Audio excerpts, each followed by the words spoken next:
ઘણી વાર એકવાર મેં એક ઉદાહરણ આપ્યું છે, એક દ્રષ્ટાંત છે કે એક યુવાનને એમ થયું કે મારે સ્વર્ગ અને નર્ક મારે જોવા છે. એણે ભગવાનની એટલી બધી ઉપાસના કરી, ભગવાન રાજી થયા. પરમાત્માએ પૂછ્યું તને શું જોઈએ છે, માગી લે. ભગવાન પાસે એટલું કીધું, પ્રભુ મારે સ્વર્ગ અને નર્ક જોવા છે. ભગવાન કે બેસી જા વિમાનમાં. ભગવાને સીધો જ વિમાનમાં બેસાડ્યો ને ભગવાનનું વિમાન ઉપડ્યું. ભગવાને રસ્તામાં પૂછ્યું, પેલા શું જોવું છે, સ્વર્ગ જોવું છે કે નર્ક? પેલા માણસે વિચાર કર્યો કે મેં સાંભળ્યું છે કે સ્મૃતિઓ છેલ્લી હોય આપણને રહેતી હોય છે. એક કામ કરો, તમે મને પેલા નર્કમાં લઈ જાઓ, પછી સ્વર્ગમાં લઈ જાઓ. સ્વર્ગની સ્મૃતિ અમને સારી રહે. ભગવાનનું વિમાન ઉપડ્યું, ગયું સીધું.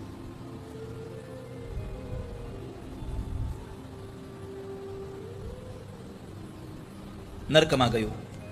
નર્કમાં જઈને ભગવાન એની સાથે ઉતર્યા. બંને જણા ચાલતા થયા. તો જેટલા લોકો સામે મળે બધા રોયા જ કરે, સતત રોયા કરે. આંખમાંથી આંસુ જાય, દોડ્યા કરે, રોયા કરે. ઓલાએ પૂછ્યું, પ્રભુ આ બધા રોવે છે કેમ? તો કહે છે ને ભૂખ લાગી છે.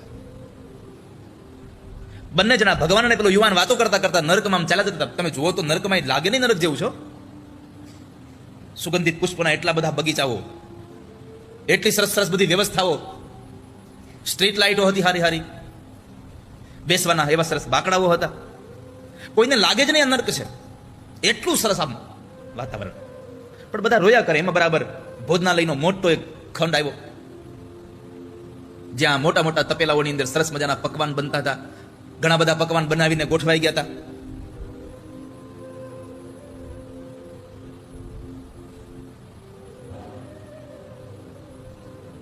ચાર 5 વાગે તો લોકોને ચા પાણી પીવા હોય તો ચા પાણી બની ગયા હતા. એનો નાસ્તો બની ગયો હતો.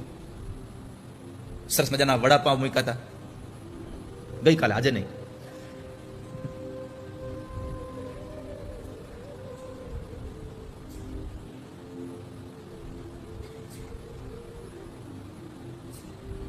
કચોરી હતી, નાની પૂરી જેવડી હતી.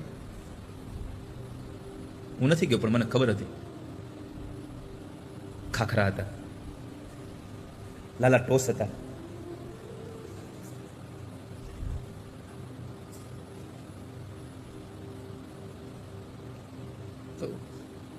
બનાવેલું બધું, પણ કોઈ જમી ન શકે. આ યુવાને પૂછ્યું ભગવાનને, પ્રભુ તમે કહો છો કે આ બધાને ભૂખ લાગી છે, આટલું બધું બનાવ્યું છે તો ખાતા કેમ નથી? ભગવાન કે હાથ સીધા છે, કોણીએથી વળે તો ખાય ને. આ હાથ આમ વળવો તો જોઈએ, હાથ વળતા જ નહોતા તો ખાય કેમ? એટલે બધા રડે છે. આ બધું જોયું. ત્યાંથી ફરી પાછું ભગવાનનું વિમાન ઉપડ્યું, પેટ્રોલ ને બધું પુરાવીને. ત્યારે આટલી બધી અછત નહોતી ત્યાં. ઉપડ્યું અને ભગવાનનું વિમાન વળી પાછું સ્વર્ગમાં ગયું. સ્વર્ગમાં જઈને વિમાન ઉતર્યું. બધા લોકો હસે, આનંદ કરે. પણ આ યુવાનને એક વાત મગજમાં હતી કે મેં જે દ્રશ્ય ત્યાં નર્કમાં જોયું, બધા લોકોના હાથ સીધા હતા. આ સ્વર્ગમાં બધા લોકોના હાથ સીધા છે. તો આવું કેમ? ઓલા લોકો રડતા હતા, આ લોકો અહીંયા હસે છે. એટલે આણે ભગવાનને પૂછ્યું, પ્રભુ જેવું નર્કમાં જેવા બગીચાઓ હતા, નર્કમાં જેવી બધી દુકાનો હતી, નર્કમાં જેવું બધું બેસવાની વ્યવસ્થા, એવી જ વ્યવસ્થા સ્વર્ગમાં છે. નર્કના લોકોના હાથ સીધા હતા, સ્વર્ગના લોકોના હાથ સીધા છે. પણ તફાવત તો એટલો છે, ખાલી ઓલા રોતા હતા ને આ હસે છે. આનું કારણ શું? આ લોકોને ભૂખ નહીં લાગતી હોય? ભગવાન કે લાગે છે ને. તો પછી આ ભૂખા નહીં થતા હોય, આ કેમ નથી રડતા? ભગવાન કે જમી લે છે એટલે. અરે પણ સીધો હાથ જ હોય તો જમે ક્યાંથી? વાત સાચી છે, હાથ સીધો હોય તો જમે ક્યાંથી? ભગવાન કે હાલ બતાવું. ભગવાન એને લીધો અને મોટું જે ભોજનાલય હતું એમાં લઈ ગયા.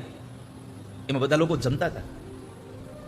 હાથ વળે નહીં કોણીએથી, છતાં પણ જમતા હતા. કેમ? તો કહે છે કે એક ડીશ ભરી વચ્ચે મૂકે અને બે જણા સામસામે બેસી જાય, એકબીજાના હામાં મોઢામાં ખવડાવતા હતા. એટલે એના માટે સ્વર્ગ હતું. આ દુનિયામાં જો કોઈકને ખવડાવતા આવડે તો તમારા માટે દુનિયા સ્વર્ગ છે, અને ખાતા ન આવડે તો તમારા માટે નર્ક છે સંસાર. દુનિયામાં તમને જીવતા આવડે તો સ્વર્ગ બની જાય. બાકી ઉપરનું સ્વર્ગ નર્ક ક્યાં જોયું છે આપણે? કઈ. એ તો ખાલી પુસ્તકોમાં, જે ગ્રંથોમાં, જે મહાપુરુષો, જે ભગવાનના અવતારો થયા, જે લખ્યા, એનું લખેલું આપણે વાંચીને આપણે ખાલી આમ વિચાર કરીએ, ઓહો સ્વર્ગમાં આવું હશે, નર્કમાં આવું હશે. પણ પ્રત્યક્ષ તો સ્વર્ગ અને નર્ક ગુરુજી અહીંયા છે. ખાતા આવડી જાય, ખવડાવતા આવડી જાય તો સ્વર્ગ જેવો અનુભવ થાય. મૂળ તો બે શબ્દ છે. નર્કમાં શું હોય? દુઃખ. સ્વર્ગમાં સુખ. આ દુનિયામાં જે કામ કરવાથી તમને સુખ મળે સમજવાનું અમે સ્વર્ગમાં છીએ, અને જે કામ કરવાથી દુઃખ મળે સમજવાનું અમે નરકમાં પડ્યા છીએ અત્યારે. આ સંસારમાં બસ આ જ વ્યવસ્થા છે બધી.